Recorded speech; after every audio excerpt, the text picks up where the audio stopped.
As the Money Burns is an original podcast by Nikki Woodard. Based on historical research, this is a deep exploration into what happened to a set of actual heirs and heiresses to some of America's most famous fortunes when the Great Depression hits. Each episode has 3 primary sections. Section 1 is a narrative story. Section 2 goes deeper into the historical facts. Section 3 focuses on contemporary, emotional, and personal connections. Story recap. Teen heiress Doris Duke tries to become socially acceptable to win her mother Nanoline's approval. Meanwhile, it girl Louise Van Alen's upcoming debutante ball is sure to be a hit. But meddling Barbara Hutton might ruin everything. Now back to As the Money Burns. Tales of Two Princes. Another prince comes to visit with his heiress wife.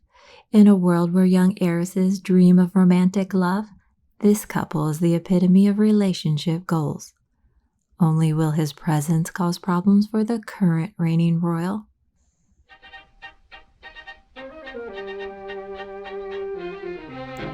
Section 1 Story.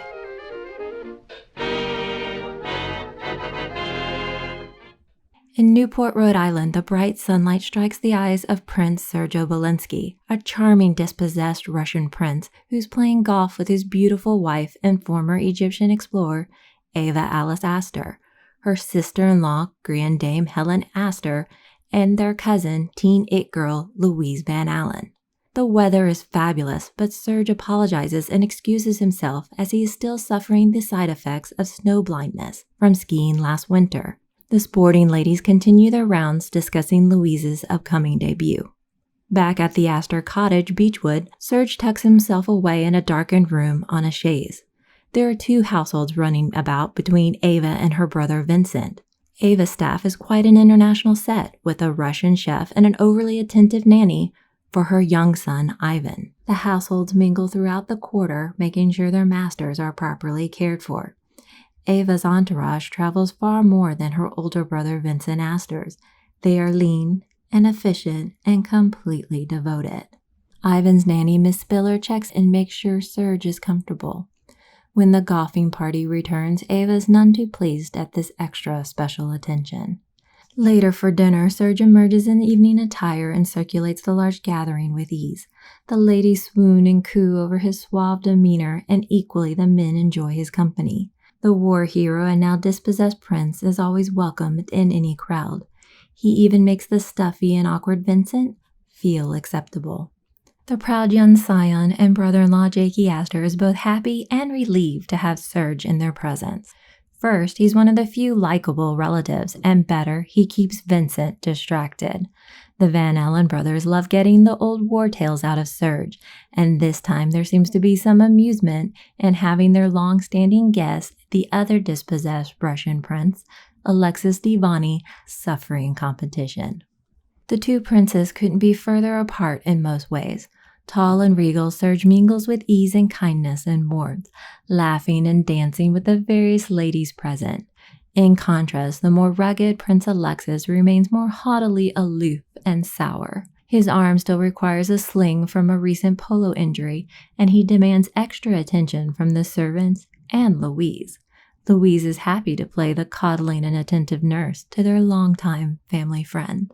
Louise watches Ava and Serge, feeling hopeful over future marriage prospects. Serge and Ava are definitely relationship goals in the match of an heiress and a dispossessed prince.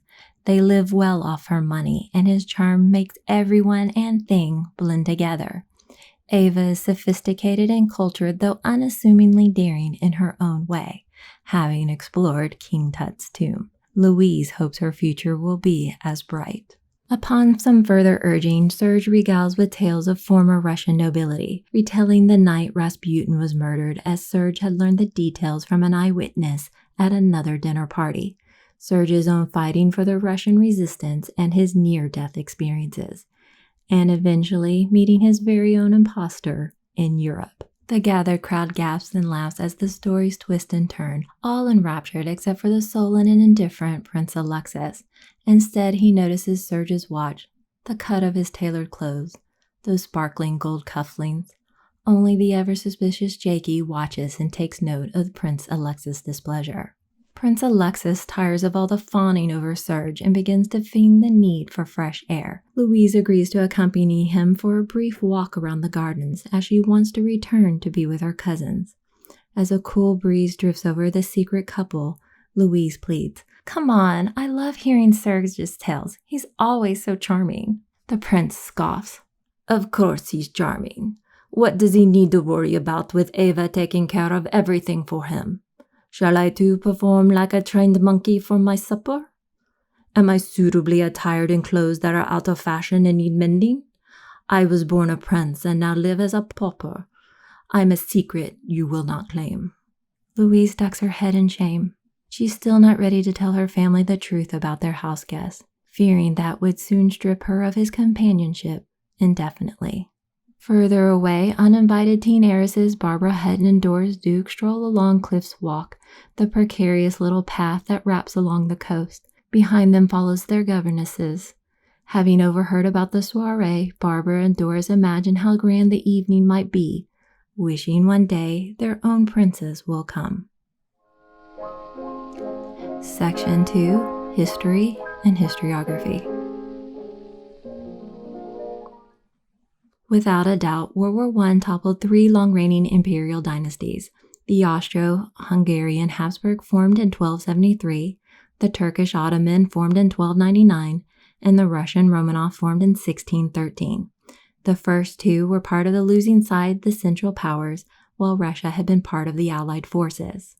Actually, World War I was essentially a large family feud that led to multiple toppling of monarchies. Queen Elizabeth II's grandfather, British King George V, and Russian Tsar Nicholas II were cousins who could nearly pass as twins. In fact, the inciting incident of World War I was the assassination of Archduke Ferdinand of Austria and his wife. Kaiser Wilhelm II went to battle against his cousins, Russian Nicky and British Georgie. The Habsburgs of Austria and Hungarian, and at one time Spain, was a grand imperial dynasty with much blood and marital connection to the European royal houses. If British Queen Victoria was the grandmother of Europe, Habsburg Holy Roman Empress Marie Theresa was the great-grandmother with 13 out of 16 offspring surviving childhood, and many marrying into the other royal houses, the most perilous being Marie Antoinette. The dissolution of the Habsburgs came from abdication, which allowed family members to retain some fortune and, far more importantly, their lives. However, the Nazis would cause more problems. From my History Channel documentary days, I learned that one descendant kept his aristocratic charm and ran a popular toy company in Austria. The Turkish Ottoman had its own revolution and resulted in abolishing the Sultanate in 1922.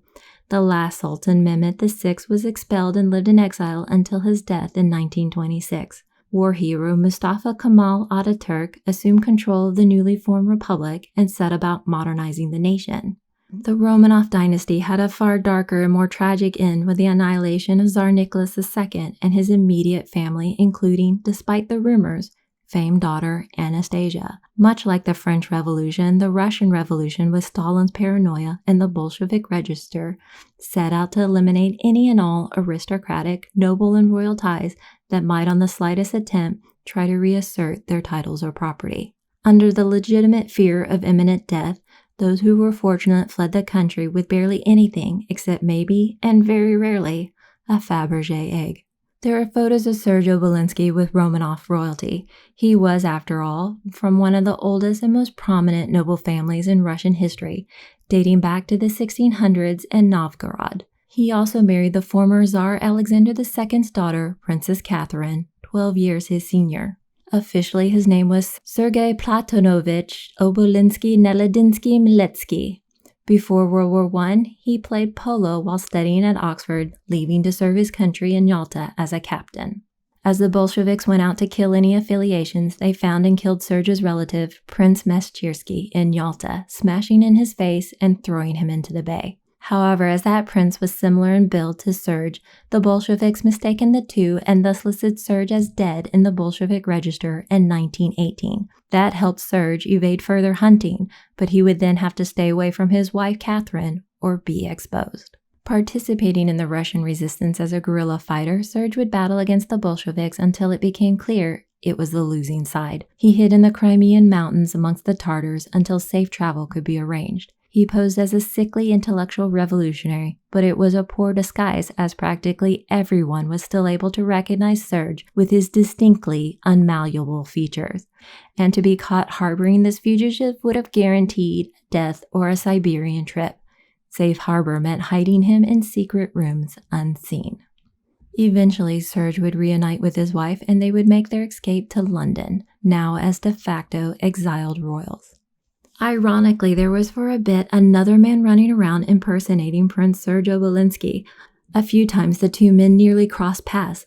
When those the impostor wished to full explain they knew Serge, the impostor claimed there was a Russian tradition of brothers having the same name. They obliged in their confusion, yet the impostor lacked the impeccable charm and manners which so defined Serge. In contrast, the impostor was a short, thin, nervous individual, wore a monocle, and spoke broad English with an odd pronounced foreign accent. He also racked up a large tailor bill which was later presented to Serge, who struggled to pay it off at a most inopportune financial time. Serge did not leave debts unpaid.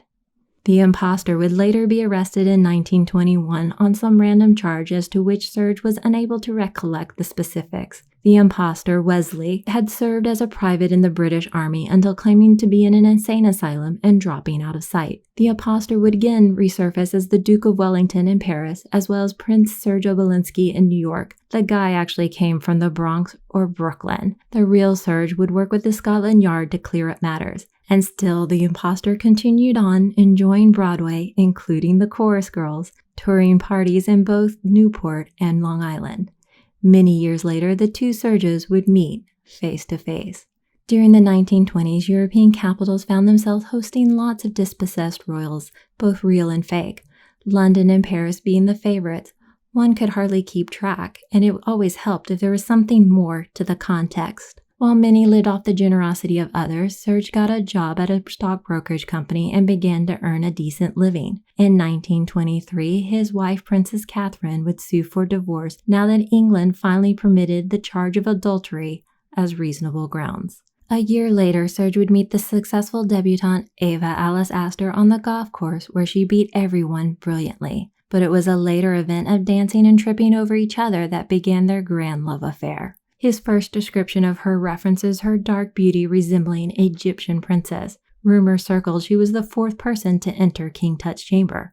Episode 4, Wonderful Things, and her family's past with the Titanic. Episode 10, The Iceberg Cometh. The young couple fell madly in love and traveled the world together as Ava had a restless spirit. Serge had a long career mingling with the rich and elite in various capacities for decades, always pictured dancing with a society lady or starlet. In contrast, Prince Alexis Mdivani is known to be charming only to those from whom he wants something. He is also hot-headed, greedy, and completely self-obsessed with his titular role. His family origins and dispossession, too, were tied to the Russian Revolution. Prince Alexis' father, Zachary, was a proud general from the same Soviet state as Stalin, Georgia. Colonel Zachary Mdivani served as an aide-de-camp to Tsar Nicholas II. Though not a position in person, there was a photo of the two together. In 1914, the colonel went to the front lines of fighting, leaving his wife and 5 children behind in Tiflis, Georgia. Later promoted to general, he would move to Batum near the Black Sea and serve as governor.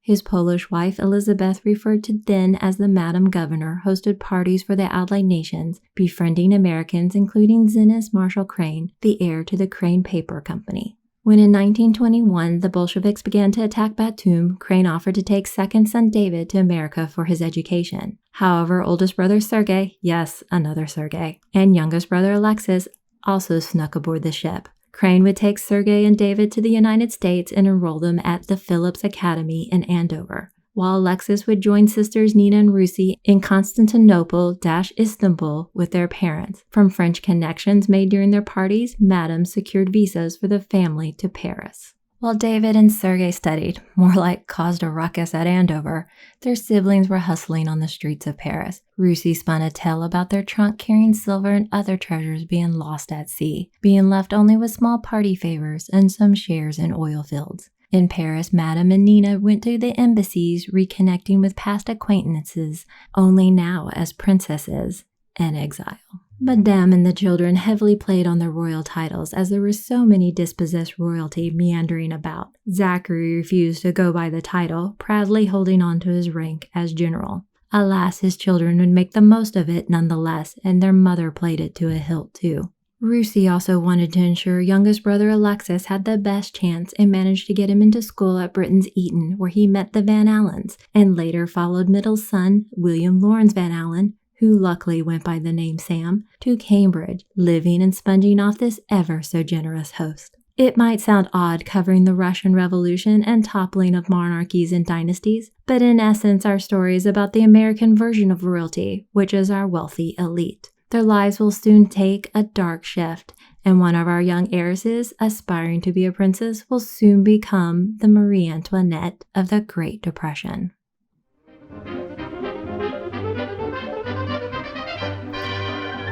Section 3. Contemporary and Personal Relevance.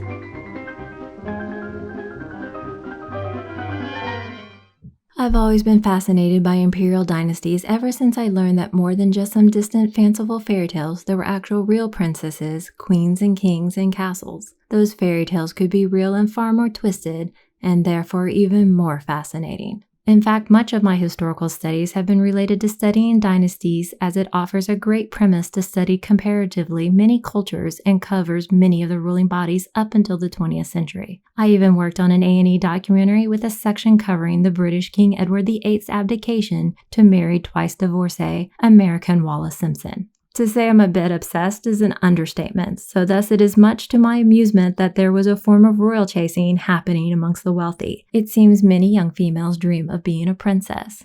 Only in my studies of royalty, the one thing I definitely learned was I never want to be a royal. It is much better from afar. I am not much for pomp and circumstance and endlessly rigid rules and protocol. Now that said, I'm a tad fascinated with our current young British royals. I once had a peripheral connection with an event involving the newly married Duke and Duchess of Cambridge, Prince William, and Kate Middleton. Today, current issues with the Duke and Duchess of Sussex, also known as Prince Harry and Meghan Markle, brings up the former royals of the Duke and Duchess of Windsor, the former King Edward VIII, and Wallis Simpson, who also have a place within our prime story. In fact, had the alternative choices been made at least twice within our story, we would not have had Queen Elizabeth II nor Prince William and Prince Harry today. One last note about royal titles and American citizenship. It was in a recent YouTube interview with Lady Colin Campbell, also known as Lady C, gave a tidbit about our former royal. In 1931, Prince Serge Obolensky gave up the title of prince and became a U.S. citizen. In fact, Serge was so proud and committed to his new country, he would serve in World War II, both as a paratrooper, participating in 5 jumps at age 53, and part of the OSS Office of Strategic Services, the precursor to our CIA. He would sometimes adopt his military title of colonel. In Russia, he had been a captain. Serge is one of the few decorated war heroes from both World War I and II. His children, son Ivan and daughter Sylvia, both with Ava, would keep using the title prince and princess in their lives, and Sylvia married another former Crimean prince. In a separate YouTube interview, Lady C also gave very interesting tidbits that Wallis Simpson would have been a very substantial heiress on her own, but was disinherited by her uncle over her first divorce. In the world and life, perception is everything, and it can often be hard to discern the difference from what is presented externally to what is happening underneath. Yet that is where the mystery of life lies. If you are enjoying As the Money Burns podcast, please like, subscribe, and follow. I would like to mention another podcast covering the topics of perception in real life, Krzysztof Zajac-Dynik's I'm Kind of a Big Deal, which covers the stories of those with dwarfism and includes Rio Paralympic silver medalist Sophia, Game of Thrones star Peter Dinklage's U.S. stunt double Joseph, and a female Instagram and TikTok celebrity with almost 2 million followers, Jonna. If you're enjoying As the Money Burns and especially the Astor Tales, then come check out my 2 webinars on the 2 original Waldorf Astoria hotels, Thursday, November 19th and Thursday, December 3rd, both at 5:30 Eastern and 2:30 Pacific at New York Adventure Club, www.nyadventureclub.com. Live with 1 week recorded access afterwards, only $10 each. Next, when we return to As the Money Burns, it's that exciting time of year, tennis in Newport. when a movie star, handsome tennis champion, and future Wimbledon star comes and challenges our reigning prince's dominance. Ready to keep score over who will win our heiresses' hearts? Until then, As the Money Burns is an original podcast written and produced by Nikki Woodard based on historical research. Archival music has been provided by Past Perfect Vintage Music. Check out their website at www.pastperfect.com. Please come visit us at As the Money Burns via Twitter, Facebook, or Instagram. Transcripts, timeline, episode guide, and character bios are available at asthemoneyburns.com.